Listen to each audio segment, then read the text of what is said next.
Welcome to our journey of transformation. We're in the fifth stage of our journey that deals with the practice of loving our neighbors. And now we're going to focus on another principle of Jesus that helps us understand how to love them. Our study will be entitled Mercy, Not Sacrifice. And our reading will come from Matthew chapter 12, verse 1 through 14. So let's read together Matthew chapter 12, verses 1 through 14. This is where Matthew records, "And at that time Jesus went through the grain fields on the Sabbath. His disciples were hungry and began to pick some heads of grain and eat them. When the Pharisees saw this, they said to him, 'Look, your disciples are doing what is unlawful on the Sabbath.' He answered, 'Haven't you read what David did when he and his companions were hungry? He entered the house of God, and he and his companions ate the consecrated bread, which was not lawful for them to do, but only for the priests. Or haven't you read in the law that the priests on Sabbath duty in the temple desecrate the Sabbath, and yet are innocent? I tell you that something greater than the temple is here. If you had known what these words mean, 'I desire mercy, not sacrifice,' you would not have condemned the innocent. For the Son of Man is Lord of the Sabbath." Going on from that place, he went into their synagogue, and a man with a shriveled hand was there. Looking for a reason to bring charges against Jesus, they asked him, "Is it lawful to heal on the Sabbath?" He said to them, "If any of you has a sheep and it falls into a pit on the Sabbath, will you not take hold of it and lift it out? How much more valuable is a person than a sheep? Therefore it is lawful to do good on the Sabbath." And he said to the man, "Stretch out your hand." And he stretched it out, and it was completely restored, just as sound as the other. But the Pharisees went out and plotted how they might kill Jesus. At some point in their spiritual lives, most believers want to know how to feel closer to God. And a world of religions have made good business trying to answer this question from their particular perspectives and sometimes peculiar ways, creating more confusion than answers.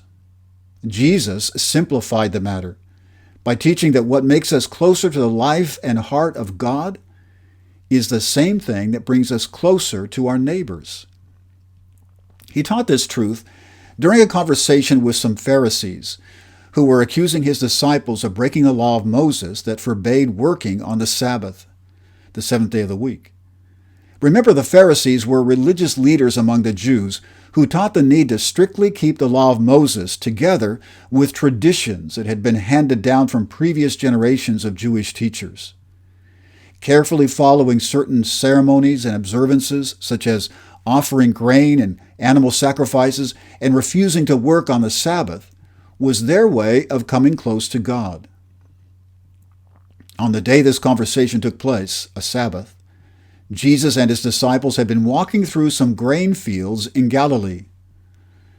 Matthew, who was one of the 12, reported that the disciples were hungry and began picking some grain to eat. They must have been very hungry. Wheat and barley grew in Palestine during that time, but the outer shell of these grains is very hard. Raw grains are difficult to chew and equally difficult to digest. Matthew gives us the impression that they didn't stop to properly prepare and cook the grain they picked. At the same time, there was a group of Pharisees following Jesus and his disciples. Now imagine a group of opponents following you around, waiting for you to make a mistake and to accuse and condemn you. When they saw Jesus' disciples pick the grain and pop it into their mouths, the Pharisees immediately called a foul. "Look, your disciples are breaking the law." They claimed that the disciples were working on the Sabbath by picking grain. Now think about it. The disciples were not loading up bushel baskets full of grain to take to their barns. They were not even filling their pockets with it. They were doing about the same amount of work needed to put a spoon into a bowl of cooked barley and lift it to their mouths to eat it. And the Sabbath law about work did not forbid eating. But arguing with the Pharisees about what work is would have been useless. The Pharisees spent lots of time discussing what they might forbid people from doing on the Sabbath and what they might have to allow people to do.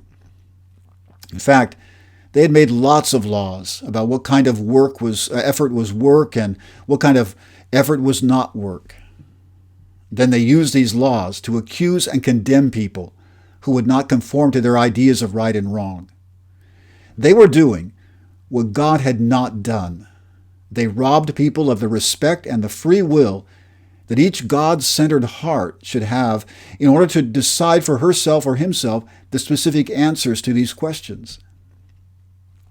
So Jesus did not argue with them about what work is and what it is not. Instead, he showed that despite all their rules and attempts to be consistent, they contradicted themselves. He reminded them of the case of King David of Israel, who had lived about 8 centuries before Jesus, and whom the Jews respected as a godly king. When David had to escape from the previous king, Saul, he and those who were with him became very hungry. While they were traveling, they came to the tabernacle, the place of worship for the people of Israel before the temple was built. At the tabernacle, David asked the priest, Ahimelech, if he had any bread. But the only bread that Ahimelech had was bread that had been served as sacred bread in the tabernacle. 12 loaves of this bread, also called the bread of the presence, sat on a special table inside the tabernacle for 7 days. Every Sabbath, the priests replaced it with new bread. The law of Moses, which commanded this ceremony with bread, also prohibited anyone from eating it except for the priests, after it was replaced with new bread on the Sabbath. But seeing the hunger of David's traveling companions, Ahimelech wanted to show them mercy. So he gave them the bread that had been replaced, even though these men were not priests. Showing mercy to the hungry men was more important than obeying the details of this ceremony. The Pharisees respected David as a hero of the faith. Yet he and his men violated a specific command of the law of Moses when mercy took priority over the law. Jesus also reasoned that the priests who replaced the bread of the presence with new bread every Sabbath must have been violating the Sabbath by doing this work. But priests continued to perform the same ritual of replacing the bread in the temple every Sabbath during this very time that the Pharisees were accusing Jesus' disciples of breaking the law.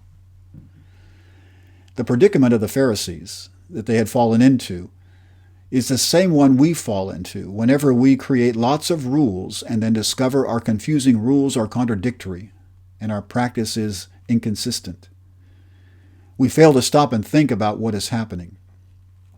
And if we continue to fight to be consistent, yet always discover that we have inconsistencies, perhaps the whole project is wrong in the first place. By inventing so many laws, we are attempting something that was doomed from the very beginning.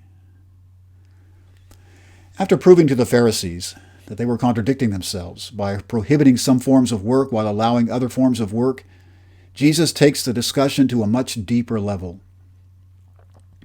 The problem with the Pharisees was that they mistakenly thought that keeping the Sabbath free from work was the way to be closely connected to God. But by simply not working on the Sabbath, they would not come close to Him. They could rest from work and sit with their friends all day long, talking about the previous work week, discussing family problems, complaining about the lack of rain or the high price of grain. But they would never come closer to God in that way.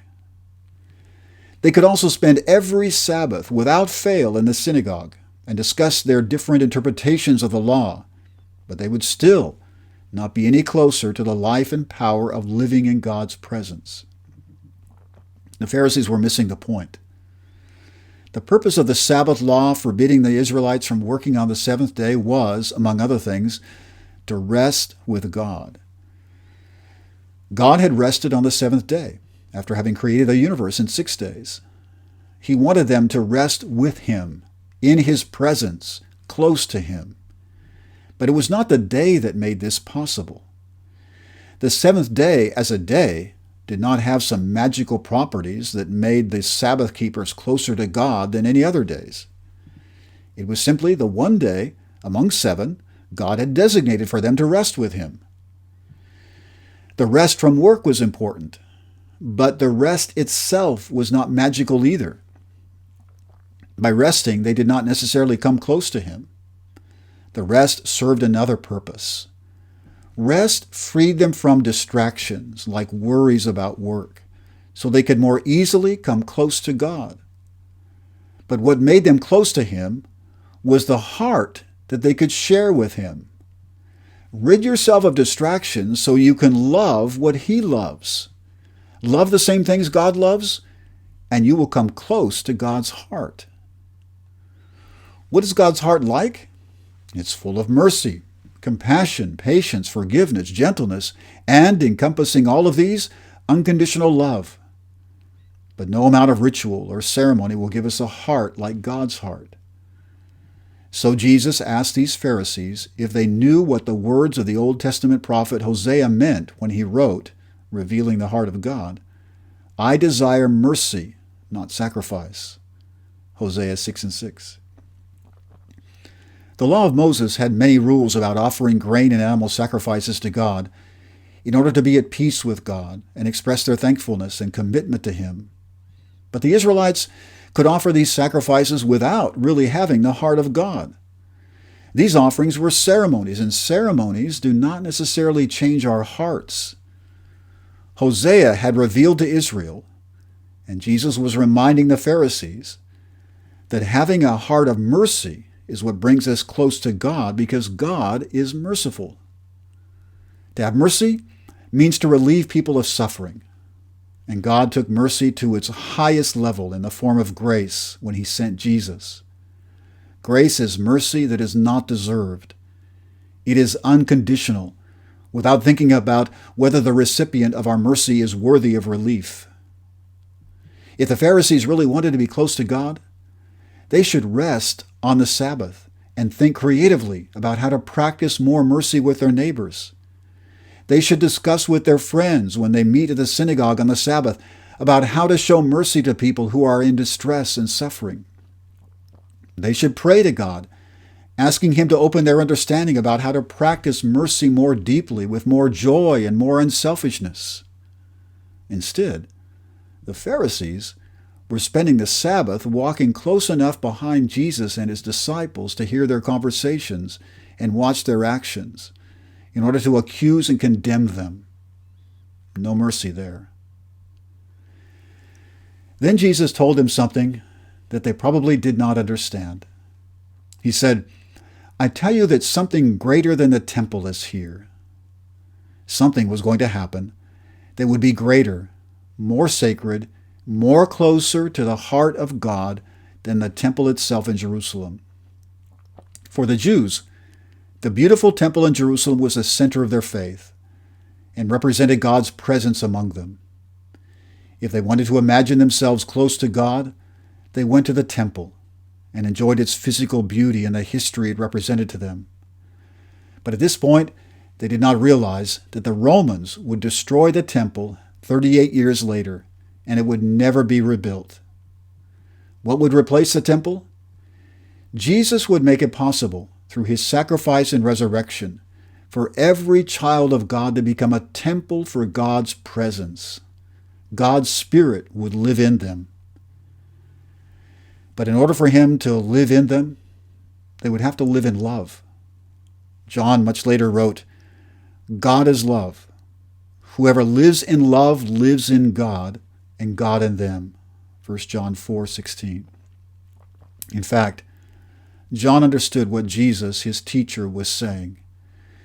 If we live in love, we have confidence and rest in God's presence. To rest with God, share his heart, and live in love.